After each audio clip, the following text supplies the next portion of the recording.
When Clare, Milford Haven and Nick Wentworth Stanley lost their son James to suicide, they set out to improve mental health support for men, founding James's Place. That was in 2018. After opening 2 male suicide prevention centres in London and Liverpool, they added a third this week in Newcastle and were joined by the Prince of Wales for the opening.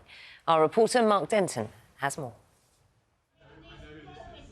While his family have been facing their own physical health challenges, Prince William arrived in Newcastle to officially open a project that helps mental health.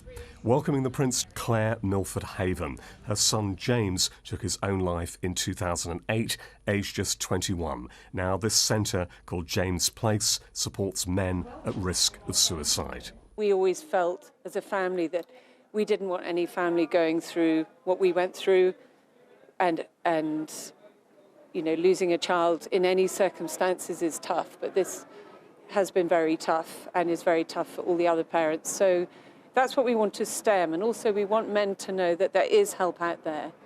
And it's not a weakness to look for help. Actually, it's a strength. Already over 100 men have been given counselling here, and the Prince met some of them, including Tyrone, 26, who was the first client here. A bit of a conglomerate of things going on, so personal, professional relationships and family and whatnot. So I think it was more of a few events that sort of the straw that broke the camel's back. The staff have been fantastic. Every call, every email have been just warm and welcoming, but not too intense to the point where you can't sort of, you feel like pressured to talk. For Tyrone, the speed of the response after he contacted a friend for help was absolutely key. She actually passed my details on to James's Place. This was, I think it was about 5 p.m. on a Tuesday. I actually got the call from James's Place the next morning. Of course, Prince William has faced well-documented family health challenges. This is only his 4th official visit since Kate's confirmation of her cancer diagnosis. That's not lost on the organisers here. It means a lot to me, it means a lot to my family, it means a lot to James's Place, and we wish the Princess of Wales well, and the King and the entire family. They do an amazing job. Suicide is still the leading cause of death for men under 35. The Prince's visit shining a light on a project trying to change that picture. Mark Denton, BBC News. Well, you saw Clare Milford Haven there in that report. Clare founded James's Place. Good morning to you. Good morning. And we've got Jeff Gascoigne, who's been using the service as well. Good morning. You two just met on Tuesday. Yeah. We did, yeah. It must be really lovely for you to see, when you've set up this 3rd centre now, it making a difference. It's incredible, and it's very, very moving for me to meet the guys who've been through our centre and know that we've been able to help them and know that we've been able to give them back the hope that they lost. And so to meet Jeff and Dean and Tyrone on Tuesday was very special for me. Jeff, what did the centre mean to you? It was just be sanctuary, where to go when I was poorly. Somewhere I wanted to go, and I needed so much help. Were you in a position where you could ask for help? I had to, and I did. I'm so pleased I did. And in whatever sense you are comfortable in talking about, what did you need from the centre? Just so I could get my life back together. Obviously, I was having awful thoughts. That wasn't me anymore, which I disliked so much. And in terms of, like, the first steps, I suppose talking is the most important thing, isn't it? I was ringing somebody up to get the help. That was... And they referred me. The crisis team referred us to James Place, which I obviously never heard before in my life. I just kept thinking of St James's Park. And I thought that was the... But anyway, they rang us straight away within 24 hours, which I thought was amazing. And I was assessed the next day, which was even better. Then I started feeling as if I was getting help straight away. And that makes it itself, it makes a massive difference. I thought, just knowing someone's going to hold you. Yeah, I was just so confident.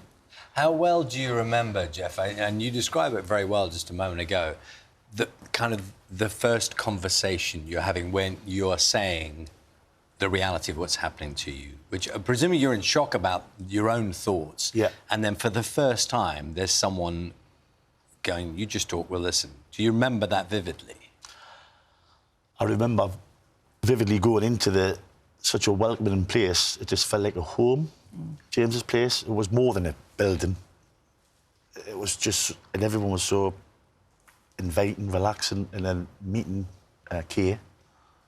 And she, Kay being what? Kay. Sorry, Kay was me Therapist. therapist, counsellor, okay. and it was just, I didn't want to leave. And I had my session. I just wanted to stay there. It was me sanctuary. It was me safety net, whatever you want to. Me. I can only imagine, Claire, as you're hearing that story, I know you have met before, but that must give you so much satisfaction because the whole reason you did this in the first week, because of the tragic loss of your own son, and the things you knew afterwards about the lack of help available at that time. Yes, we became very aware, sort of, as we reflected on what had happened to James and the help seeking that he, attempted. There just wasn't the help out there. So as I was reflecting on this, I kept thinking what we really need to do is we need to set up a place that James would have accessed, that would have made the difference, as it has to Jeff, and over nearly 2,500 other men through our 3 centres. And most of the men who are in these crises are not suffering from a long-standing mental health issue, so they don't need to go into a clinical setting.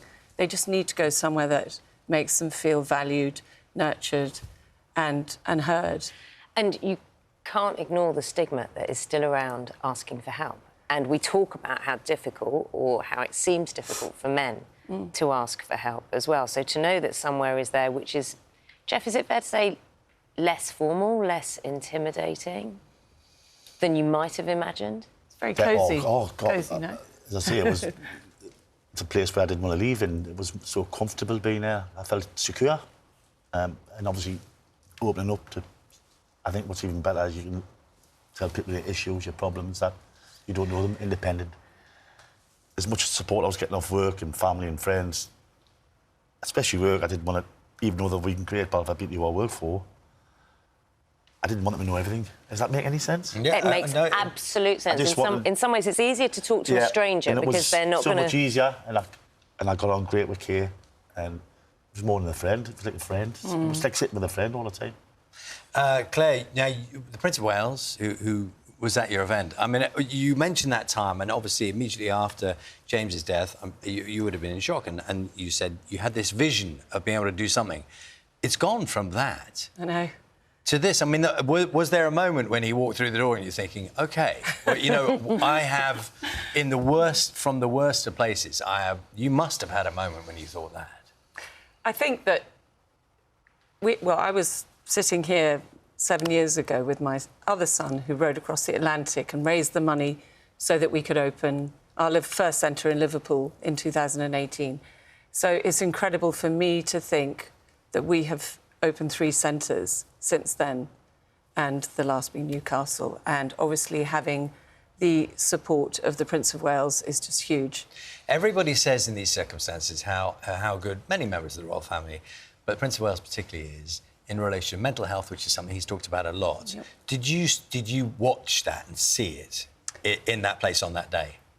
I think the Prince of Wales has a huge interest in men's mental health, and he wants to learn more about suicide prevention, and he's very sort of invested in it emotionally, and it's something that he's really keen to be more involved in. Was he easy to talk to, Jeff? He just, obviously, pre-meeting him, it was such a nervous occasion, but once we sat in, what was waiting for him was probably the hardest part. Yeah. And then when he came in, he just at ease, put you at ease. And he was so passionate about it, and his questions they weren't scripted. He was saying them each individual who was sitting there, he was actually, he knew a lot, and he was just so calming. Genuine interest. Yeah, definitely. He put you at ease. I suppose that is a common theme, isn't it? And you will have seen that firsthand from a member of the royal family. Listening. Absolutely. That's so crucial, isn't it? We hear this story over and again. You'll know this very well, the notion that you find someone who can listen can be a game changer.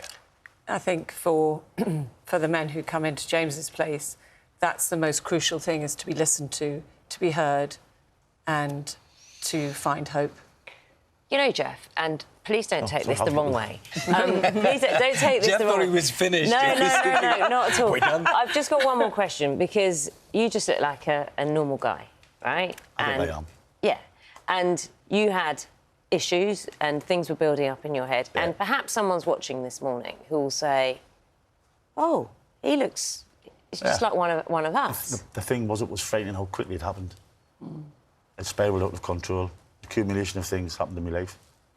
So if someone's watching now and kind of worried, anxious, struggling, it's so easy. What would you say? Because Claire will say, "Come, it's a really welcoming place," but you've been there. Get the help you need, and it's there for you, please. It's so easy to do, and people will support you 100%. I'm glad you're in a better place. I'm absolutely It's great. It's great to have you on the sofa. Thank you. And Claire, thank you for the work you're doing. You're helping, what, 2,500, did you say?